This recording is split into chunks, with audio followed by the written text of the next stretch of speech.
People like movies. They don't need movies. They need doctors. And if you don't see that, then you're delusional. I'm not delusional, I swear.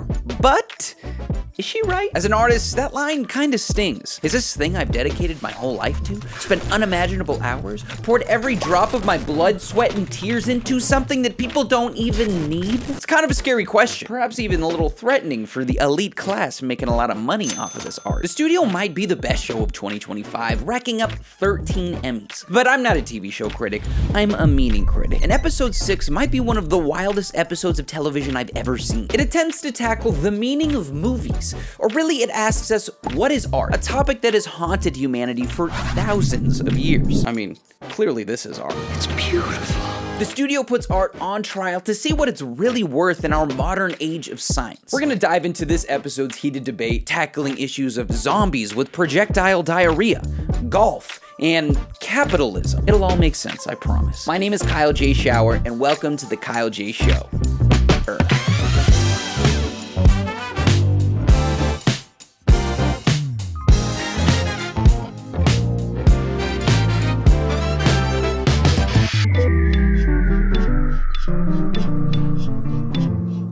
The studio follows the life of a man named Matt Remick. Matt loves movies. He got into the industry because he loves the art. He wants to be on the front lines watching the beauty of human creativity manifest before his own eyes. However, on set, people don't really like Matt, and that's because he's an executive producer. Why are you even still here, Matt? It's not my fault! Everyone's kind of pissed at you right now. No one likes you. You fucking suit! Piece of shit! His job is not to make art. His job is to make money. I'm gonna give it to you straight.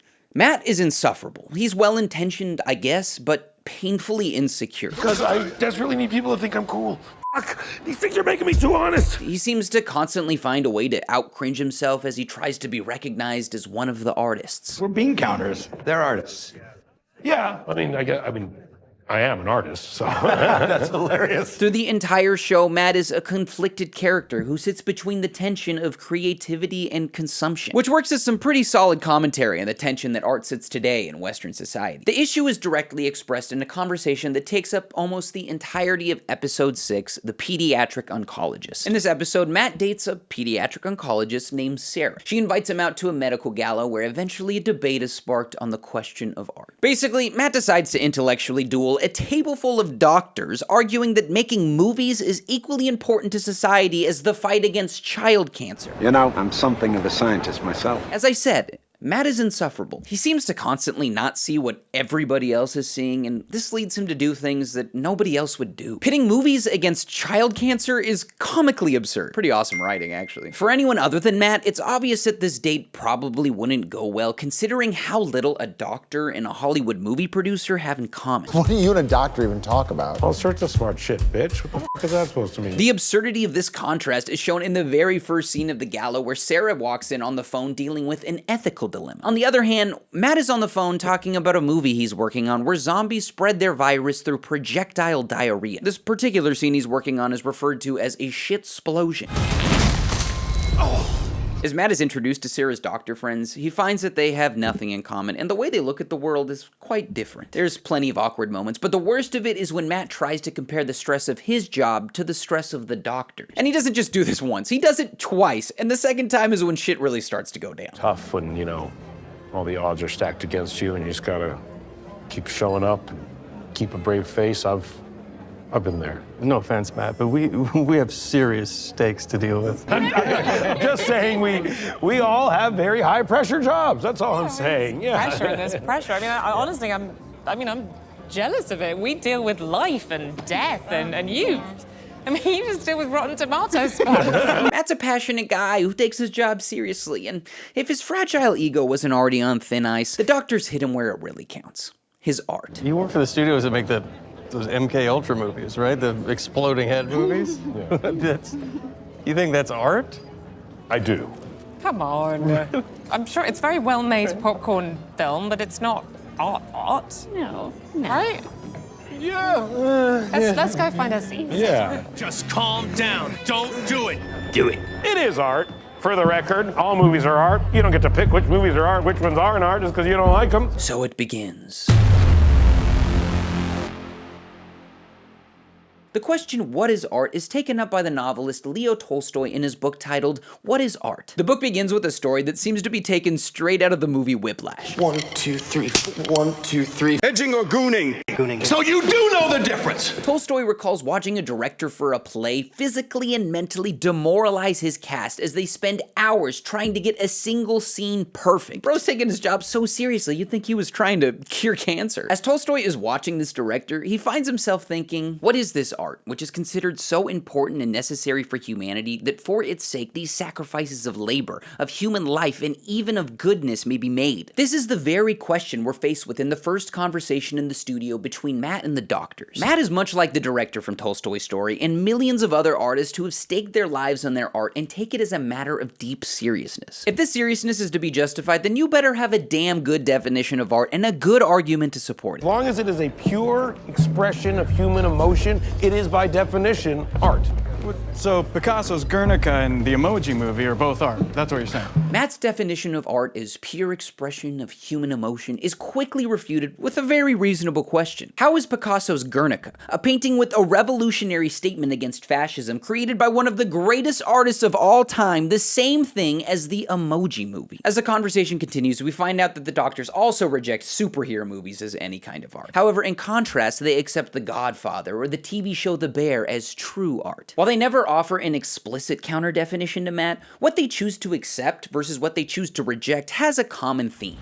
Measurement. In the medical field, your illness or injury is defined by running diagnostics, checking blood levels, or taking x-rays. To be a doctor is about having the correct measurements, so for them, being an artist would also be about having the correct measurements. In this view, aspects of the art and the work of art itself must have an objective, measurable value. Art is not just a pure expression, but an expression that has achieved a certain degree of value. As the argument continues, the doctors find out about Matt's zombie movie, and he tries to use this as an opportunity to show them his perspective. If you must know, that message is actually in regards to a very important satire we're making, and you guys should find this interesting, about medical disinformation in the social media age. We have very cleverly decided to use the metaphor of zombies spreading their virus through projectile diarrhea. So your very important satire, it's just poop jokes.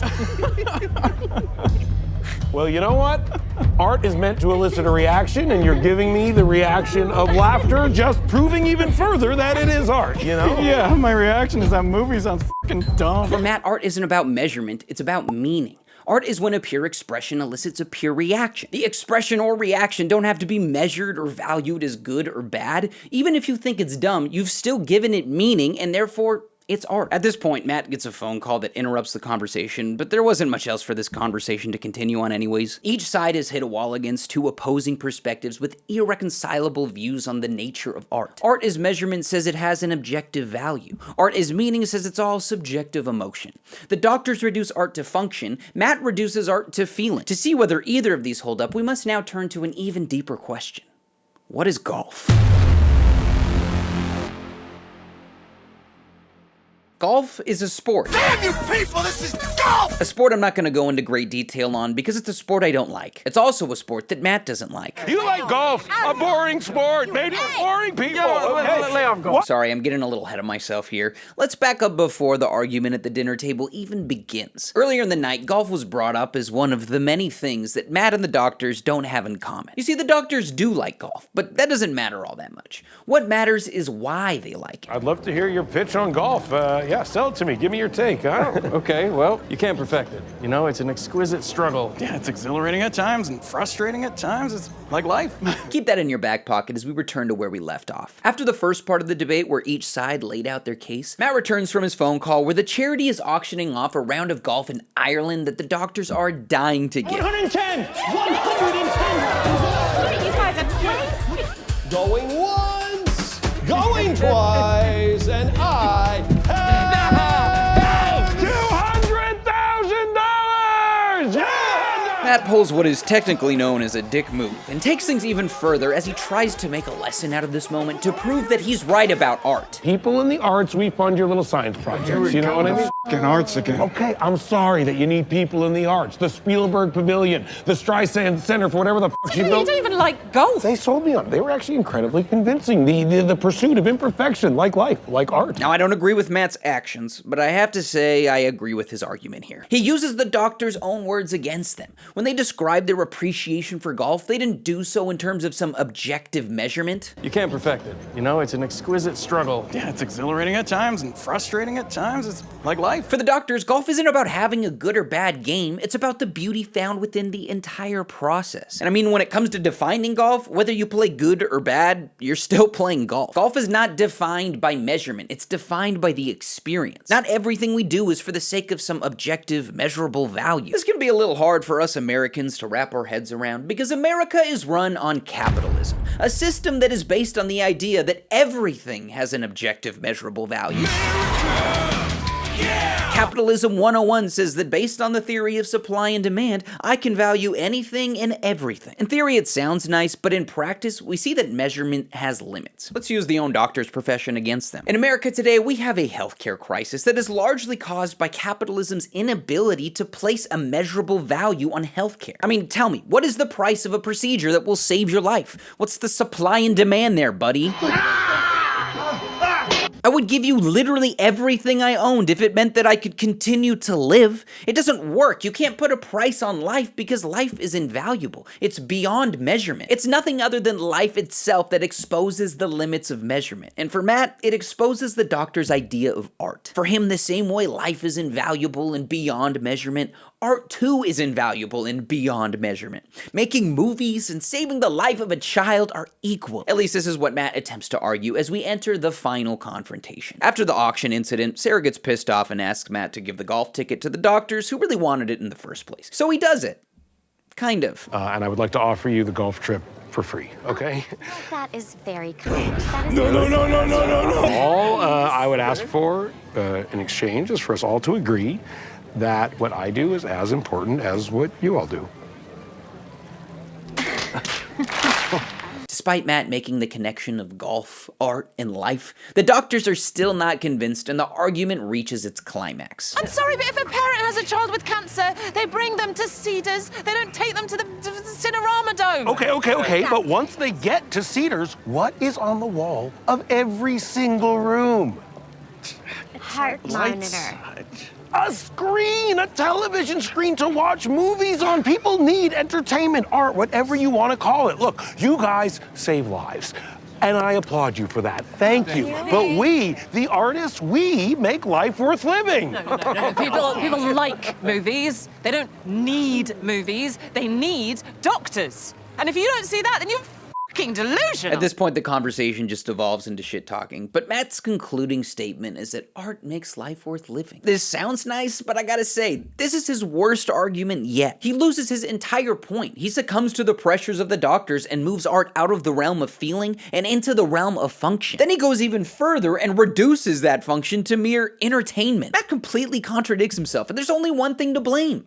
Capitalism. This is what you're supposed to do as a video essayist, right? Shit on capitalism? Mainstream media will tell you about the healthcare crisis, but it's up to us YouTubers to tell you about the art crisis. However, I'm different. I am better! I'm an honest YouTuber, and I'm sorry, but the art crisis isn't just a capitalism issue. It's an issue with any economic system that looks at things as material objects to be valued. This can happen in socialism, communism, or whatever latest online trend you're into. Healthcare and art have inherent valuation problems, but for completely different reasons. The material object of life is of course invaluable, but the material object of art is not an actual life. A work of art is more like an abstraction of life. The question of art's value has been greatly debated in academic spheres. In the book I mentioned earlier, What is Art by Leo Tolstoy, he practically goes through the entire Western history of aesthetics that get us to where we're at today, where there are two major schools of thought. One school of thought says that art has no function at all, therefore it has no value. The writer Oscar Wilde famously stated with great pride that all art is useless. Art is in its own autonomous realm that has nothing to do with economics, purpose, purpose or any kind of functionality outside of itself? For Tolstoy, these people are a bunch of pretentious fucks. The only people who understand what the hell they're talking about are the elite class that spends their entire lives intellectualizing. The second school of thought says that art has a function, but that its function is feeling. Pain equals low value, pleasure equals high value. For Tolstoy, these people are also a bunch of pretentious fucks. Art becomes mere entertainment, a luxurious good only available to those who can afford it. Once again, art is handed over to the elites, but not the intellectual kind, more like the Epstein Island kind. I was on the sex island, but only for the snorkeling. I didn't know anything about the kid stuff. Tolstoy would hate Matt Remick. In this episode alone, he takes up the perspective of both of these schools of thought. He started with art as pure expression, no functionality, just feeling. Here at the end, he submits to the function of art as entertainment. This is a contradiction that Matt finds himself in throughout the entire show. On the one hand, he loves movies for the sake of movies, but on the other hand, he has a job that requires him to make money off of movies as entertainment. I've heard you are really into artsy-fartsy filmmaking bullshit. You're obsessed with actors and directors liking you, rather than being obsessed with making this studio as much money as possible. This is exactly where art sits today in society between these two reigning schools of thought. Tolstoy would hate our society. I'm somewhat joking, but he's actually really angry in this book. Whether you think art is useless or you think art is pleasure, both hand art over to a very exclusive class of people. The only people who have the ability to spend their lives on something that has little to no value. It's not for the everyday person who is doing what they can to pay the bills and put food on the table. Tolstoy wants to know whether or not we should take art serious. But if this is what art is, then he's in full agreement with Sarah. You're fucking delusional. Is it just that to what we call art, to a something belonging to but a small section of society, should be offered up such sacrifices of human labor, of human lives, and of goodness as are now being offered up, receives the natural reply, no, it is unjust, and these things should not be. Whichever school of thought Matt finds himself in, there is no world in which this kind of art should be placed on equal footing with curing child cancer. Unfortunately, the debate ends unresolved, with each party stuck in their own ways. We're left with two irreconcilable ideas of art, and what's worse is that neither convinces us that art should be taken seriously at all. However, the episode is not done just yet. If there's any hope left for art, we must ask ourselves, what is it like to break a finger?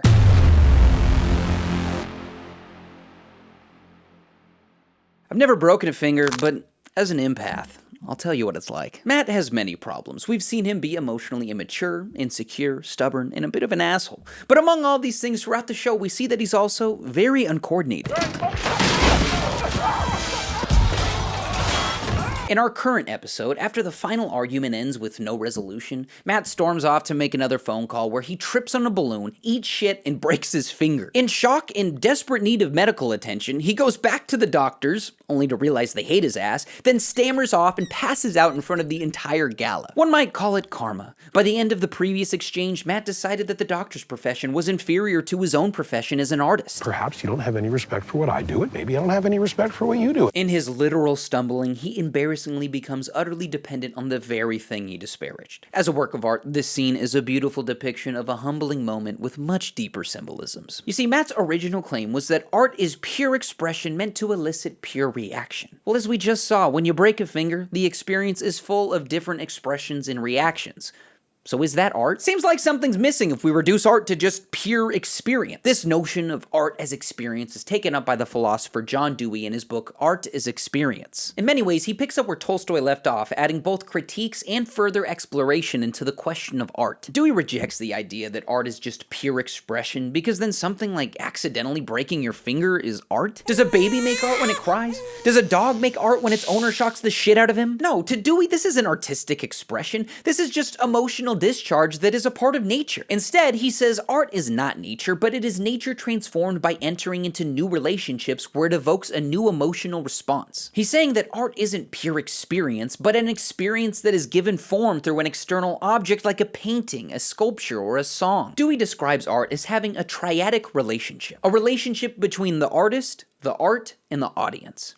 The artist expresses an experience. The art is the object that gives that experience form. And finally, the audience has a reaction to that form, giving them an experience of their own. What was missing in Matt's original definition of art is that it didn't take into account the object, the actual work of art itself. It was just pure expression and pure reaction. Now, the doctors had the opposite problem, where the entire thing was an object. The expression, the object, and the reaction were all objectified. The doctor's perspective happens to be something that I've already done 2 videos on. In my video on React content, I dive into how society has objectified and commodified reactions. In my video on Dijon and McGee, I dive into how our society has objectified and commodified expressions. Capitalism, baby. We can turn anything into profit. My official Trump digital trading cards are $99. This video is somewhat the culmination of my recent art arc.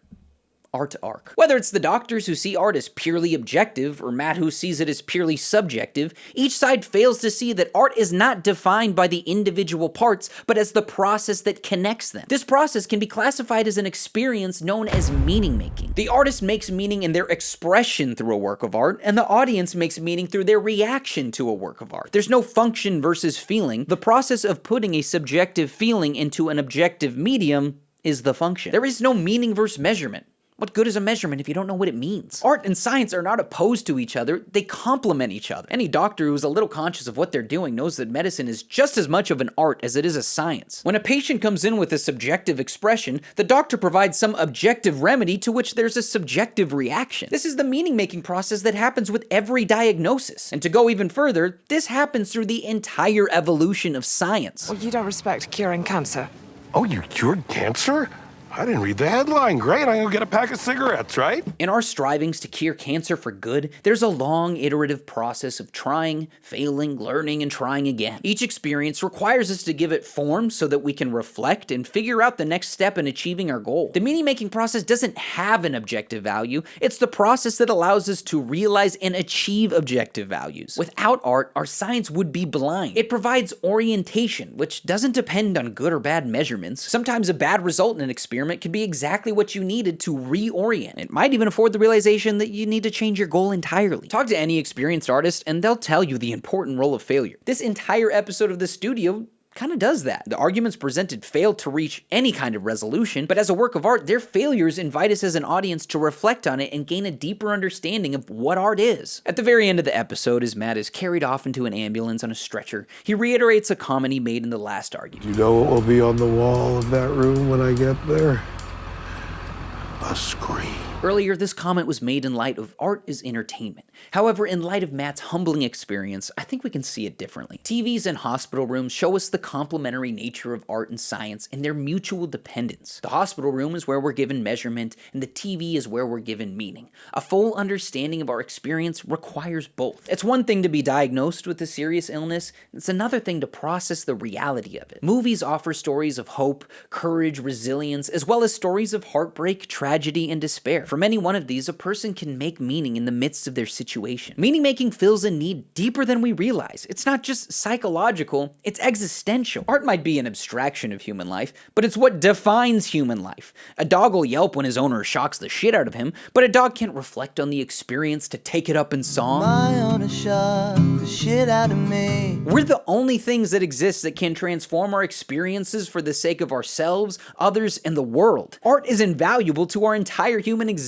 Just as important as life itself is our unique ability to make meaning of it. While doctors keep us alive, art keeps us human. In the modern debate of art versus science, we're so quick to argue the differences that we fail to see how deeply they depend on each other. We need a constant conversation between science that tells us what we are and art that tells us who we are. In our very own lives, as we try and figure these things out, each new discovery needs to be given direction, and each new creation needs to have contact with reality. We practice art and science every day, but it's only when we see them as partners and bring them together where we truly know, understand, and share the fullness of human experience. That's it for today. Please don't forget to like, subscribe, hit the bell. Right now on my Patreon, I've been releasing a series of conversations on politics and culture with another YouTuber, PF Jung, so I invite you to check that out and support me further there. As always, thank you so much for watching, and I'll see you next time.